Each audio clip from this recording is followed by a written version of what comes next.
everybody. Really excited to be here. So yeah, we're going to talk about APIs and interfaces in the ML world. Most presentations are about engineering, design, systems for ML or the algorithmic part. So the current agenda is that we're going to talk about the current situation in most companies, how to build an ML platform, some success stories of APIs, interfaces out there, common mistakes, and some key takeaways that we can all take from this talk.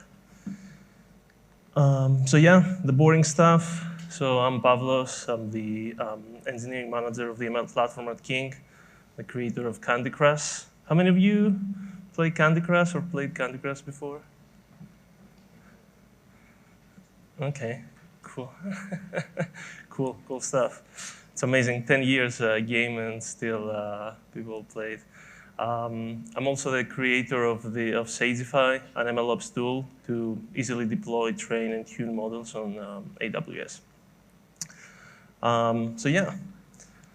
So usually, the ML journey in companies start with excitement. We hire some data scientists, we form some new teams, or we embed some data scientists in product teams, and we all talk about we're gonna build this amazing recommender system or this amazing ranking algorithm. We're gonna recommend amazing products on the homepage, etc. Or personalize some content for users. And we've all been there after 6 months. Nothing out there, right? No model is deployed. If we manage to deploy somehow a model, during the A/B test, it's broken. Or for a day or two, no predictions are generated. And then you're like, OK, I need to restart the A/B test. Because now it's polluted, all this stuff. Or after the A/B test is done, you have to remove some data points and do the readout. Or another big issue there is you have a huge data lake, and you think, OK, it's going to be straightforward to find data sources, create features, train model, and then deploy it. And there's no, for example, no infrastructure to do hardcore feature engineering or data processing. And then finally, even if you manage to train a model, you really struggle to put it in production. There are many reasons why this is happening, but let's take a step back and see, what are the skills of an ML practitioner? They know about stats, ML, deep learning, Bayesian inference, you name it. They have all these skills that are required by an ML practitioner, but you don't see any software engineering skills usually there. Maybe if somebody studied in a computer science department, they'll know some good engineering best practices, but we cannot demand these people to have these skills. And then the reality in organizations at the same time is that you have these amazing open source libraries. You have scikit-learn, PyTorch, TensorFlow, etc. And it's really hard, how to use them in a complex tech landscape that you usually have in companies. You have you're talking about data lakes. You have NoSQL databases. People talk about gRPC, RESTful endpoints, etc. By the way, I've been in companies and in teams and worked with data scientists that didn't know what is a RESTful endpoint. And I cannot demand for them to know that. So that's really tricky, right? Because they train a model somehow in their local machine, and then we think that magically that will be put into production. So usually people that have the power to essentially put things into production are software engineers. So these people that essentially work in these complex systems, they work in the product teams, etc. And they have completely different arsenal of skills. They know how to design APIs. They know about event-driven architecture, database design, algorithms, etc. So it's really good to work with them closely and make them understand like what you want to put to production, explain to them what to do. But these are not the only people that can help you to put things into production. There are other people. There can be other data scientists for some reason. They used to be software engineers, so they have really good engineering skills, and they can put things into production. And at the same time, you need to find the early adopters, like some product managers or some product teams in general that are keen to use ML. So then you start realizing that it's also an organizational challenge out there. It's not about just building an ML platform, then automatically things will happen. So we know that the ML platform can solve this problem, this abstraction for sure, but there is the organizational aspect. And I've been in situations where, when we started building an ML platform, everybody talked about these capabilities. We're going to build amazing ML monitoring capabilities, amazing deployment capabilities. We're going to create a catalog of trained models, tracking all the experiments, like continuous deployment for ML, feature store, and all this stuff. And these are amazing. But you cannot start from that. This is not a good starting point, in my opinion. But you have to build it incrementally. So you have to be use case driven. Go and find the product things. Go and find the use cases out there that can make the biggest impact in the business, that can create the biggest uplift, let's say, in revenues, or that can reduce cost a lot. And that essentially will give you leverage and give you boost. It will boost your morale to essentially move on and progress. And find these early adopters. It's like a startup. You're trying to find the early adopters that are going to be the advocates of your product. Same thing with the ML platform. Find the early adopters in your organization that are going to essentially promote your ML platform internally. So build some tools for them. And then once you build some tools that can be like a little bit dirty, not the best one, the best ones, you can maybe build a dirty CLI tool for them, or just a simple SDK to just deploy models to production. It's okay, you can get feedback from that. Deploy it, get back some feedback from an A/B test. And then, there is also the FOMO effect in the organizations. If you have a successful A/B test, other teams are going to ask help from you to do more ML stuff. And then keep in mind that it's usually a game of numbers. You're not going to have like 2 A/B tests suddenly powered by ML platform or ML algorithms that are going to be huge winners. You need to have 50 or 60 or 70 A/B tests out there, and then 10% of them will be winners. This is how it works usually. If you've worked in e-commerce, like a small percentage of A/B tests are winners. And so keep focusing, just incrementally. But it's really hard sometimes to find the balance, because if you focus too much on use cases, you end up being like internal consultants, that you just help deploy the use cases. If you don't focus on use cases, you focus completely on the platform, and then you isolate yourself from the rest of the business. So it's always like a fine balance there. So let's take a scenario that somehow there is a Jupyter hub in your organization, and you have like a handful of data scientists that manage to use this Jupyter hub to train some model. It's a recommender system, or it's, let's say, a ranking algorithm or whatever. So many times what I've seen, people focusing on a wrong problem. And that's it. For example, in that scenario, they will ask the data scientists, what problems you have. And usually the response is like, it takes so much time to train a model on the Jupyter hub, and then you go and try to create for them some tooling to train easier models. But still, there is no progress. There is no model in production.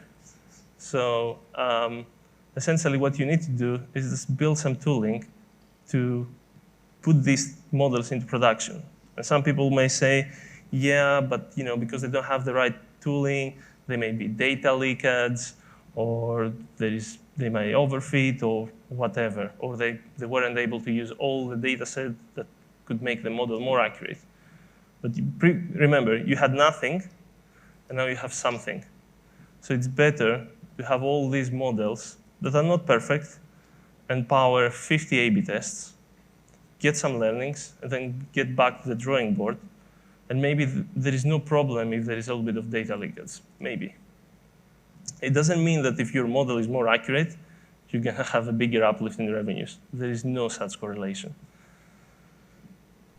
So what you can do for them instead of making a better tooling for training is, let's say, build, here you have a fictional Python SDK, I call it MLOps tool, that essentially have just one method there, one function.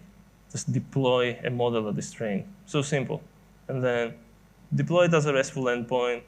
And the amazing thing about that is that then you speak the same lingo with software engineers. They understand RESTful endpoints. So they can integrate it easier with the rest of the systems. And it's usually not like so difficult if you have like some established way of deploying web services. You may have problems if the model is really big, and yeah, you may need like huge RAM, like I don't know, 40, 50 gigs of RAM, but it's okay.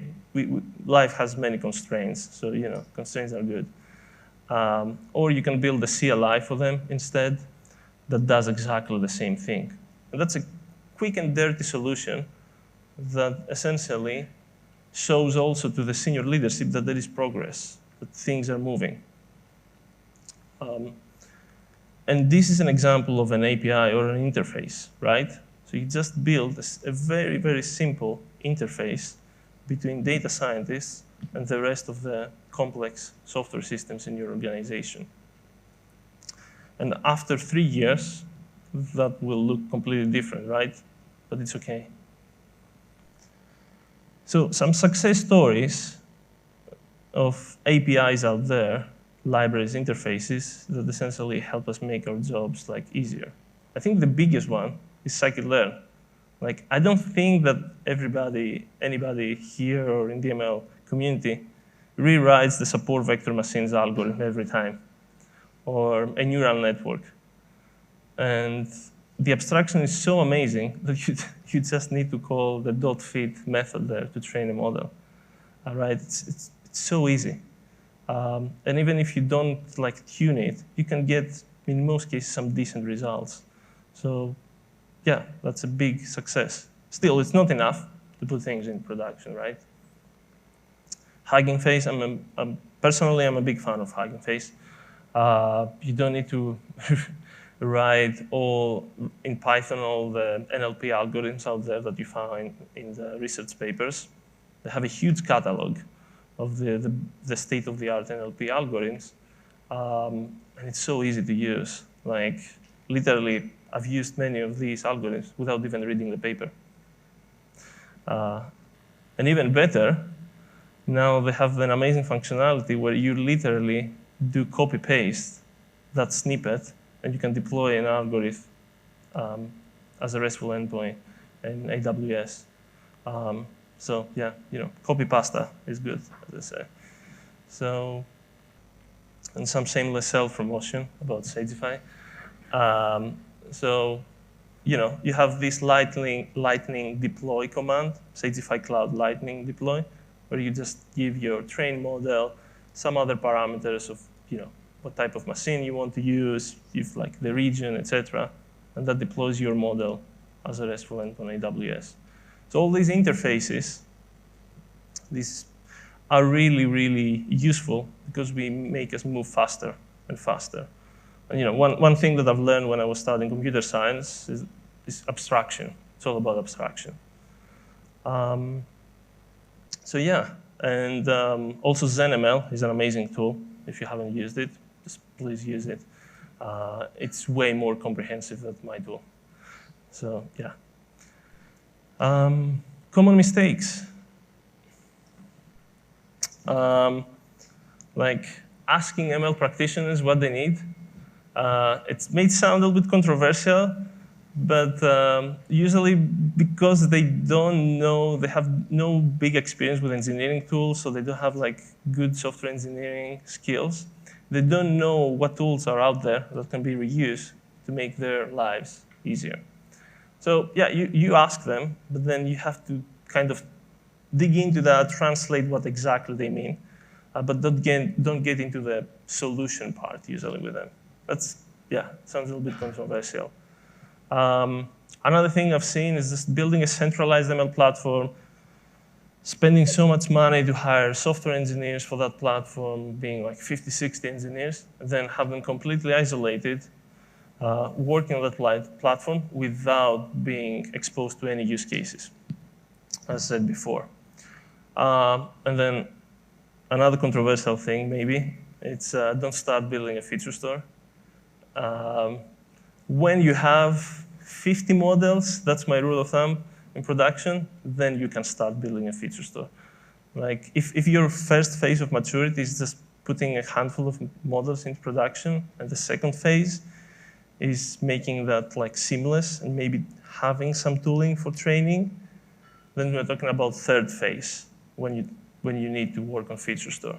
So I'm not saying that feature stores are not great. They are great, but the right timing.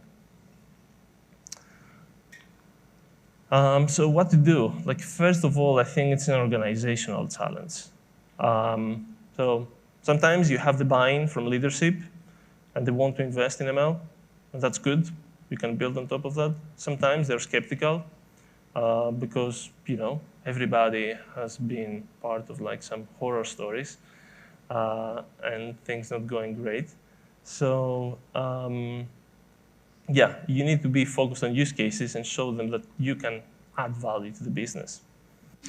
Another important thing, like I really pay attention to create an internal documentation page where literally, like, for example, the fictional tool that I showed you earlier, the SDK and the CLI, like I would create like a proper documentation, treat it like an open source project where you have like how-tos, guidelines, and you have like first-time onboarding for that tool that even your CTO can use and haven't touched code for a decade.